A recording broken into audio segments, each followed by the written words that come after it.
Bilib tayo sa kumpiyansa ni Kai Sotto, ang ating manok. Naniniwala kasi ang ating manok na si Kai Sotto na makakapasok siya sa NBA hanggang ngayon.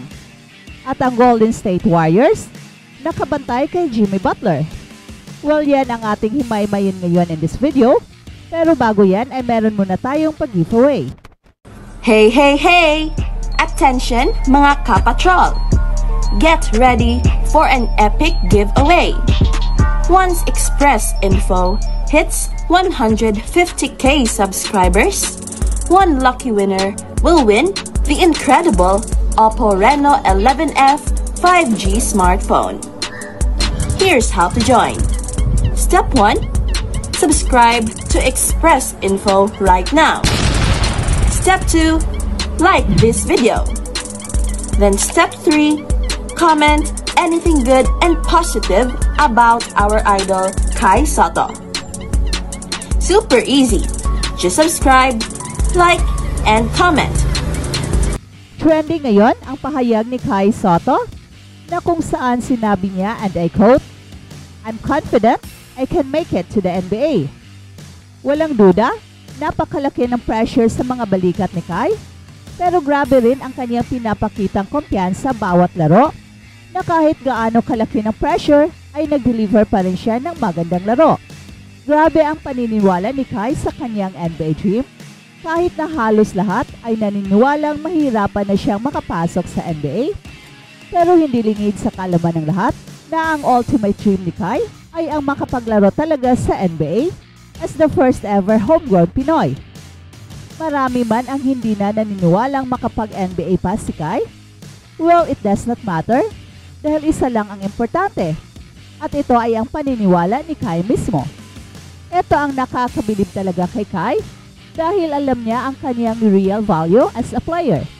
Hindi siya nadadala sa too much hype na dala ng kanyang 7'3" height at hindi rin siya natitinag sa mga below the belt na banat ng kanyang mga bashers. Instead ay nag-focus lang siya sa isang reality, ang paniniwala niya na makapasok sa NBA.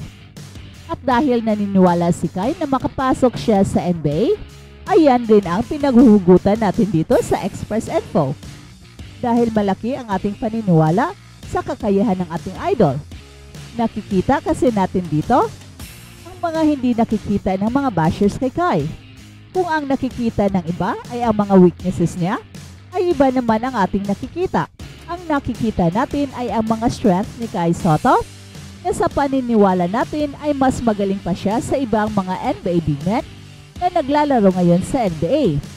Nakikita rin natin ang kanyang full potential if given the right coach, right team, with the right system and playing time. At ang lahat ng ito ay ang maibibigay sa kanyang bagong team na Koshigaya Alphas na kung saan finally makasiguro na siya ng 30 minutes playing time at siya pa ang magiging main man ng team.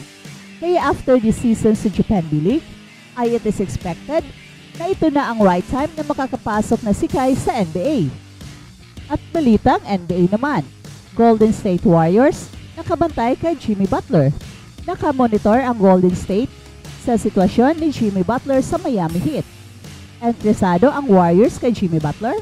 Pwede nang maging free agent itong si Jimmy Butler sa darating na July. At sa kabila ng kanyang napakalaking contribution sa Miami Heat, hindi pa siya napapapirma ng kontrata o extension ng kupunan. Lumalabas na wala pang anumang konkretong offer mula sa club na nagdudulot ng spekulasyon kung ano ang maaaring mangyari sa kanyang hinaharap sa team. Sa kabila nito, may hawak si Jimmy Butler na $52.4 million na player option para sa 2025-26 season na nagbibigay sa kanya ng kakayahan na magdesisyon kung tatanggapin niya ito o subukan niyang lumipat sa ibang kupunan bilang isang unrestricted free agent. Ang sitwasyong ito ay nagiging masalimuot lalo na't si Jimmy Butler ang naging puso ng Miami Heat sa kanilang mga huling playoff runs, lalo na sa mga critical na sandali ng mga laro. Kilala siya bilang isa sa mga pinakadeterminado at mapagporsiging manlalaro sa NBA. At tiyak na maraming kupunan ang magkaka-interest sa kanya kung sakaling maging available siya sa free agency. At ang tanong ngayon ay kung magpupursige ba ang Miami Heat na panatilihin si Jimmy Butler sa kanilang roster o kung hayaan ba nilang subukan ng kanilang superstar ang market. Kung pipiliin niyang i-decline ang kanyang player option at maging free agent, magkakaroon siya ng pagkakataon na humanap ng mas magandang kontrata o baka maghanap ng bagong hamon sa ibang koponan. Ngunit kung pipiliin naman niyang manatili sa Miami Heat, makikita ng mga fans kung paano nila susubukang muling bumalik sa championship contention kasama siya bilang leader ng koponan. Nakawala sa Warriors sina Paul George at Lauri Markkanen nitong off-season na nagdulot ng malaking pagbabago sa kanilang roster at sa game plan. Ang pagkawala ng dalawang star players ay nag-iwan ng malaking butas sa kanilang lineup, lalo na't parehong kilala sina Paul George at Lauri Markkanen bilang mga versatile at malalakas na scorers at defenders.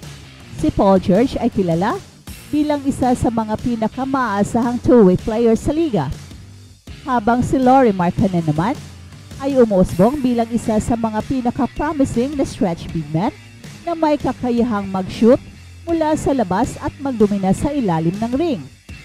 At dahil sa mga pagbabagong ito, mas naging mapagmasid ang Golden State Warriors sa mga galaw ng ibang koponan, lalo na sa Miami Heat. At maraming spekulasyon na baka naghahanap sila ng posibleng trade o free agent acquisition upang palitan ang naiwang espasyo nila Paul George at Lauri Markkanen. Ang Miami Heat ay isang koponan na may malalim na roster at maaring may mga manlalaro doon na interesado ang Golden State Warriors. Lalo na't ang Miami Heat ay laging kilala sa pagkakaroon ng mga hidden gem sa kanilang lineup. At may mga usap-usapan na maaring may malalaking galaw na gagawin itong Golden State Warriors sa mga susunod na buwan, lalo na't hindi sila ang tipong koponan na tatanggapin na lamang ang kanilang sitwasyon ng walang aksyon. Kilala ang Golden State Warriors sa kanilang agresibong pamamalakad sa kanilang roster at hindi imposible na makakakita tayo ng mga trade o mga signings na maaring magbalik sa kanila sa pagiging championship contender. At kung magpapatuloy ang kanilang pagmamanman sa Miami Heat, posibleng may mga negosasyon na magkaroon sa likod ng mga eksena. Lalo na't ang Golden State Warriors ay determinadong bumawi matapos mawala ang dalawang mahalagang piraso ng kanilang koponan.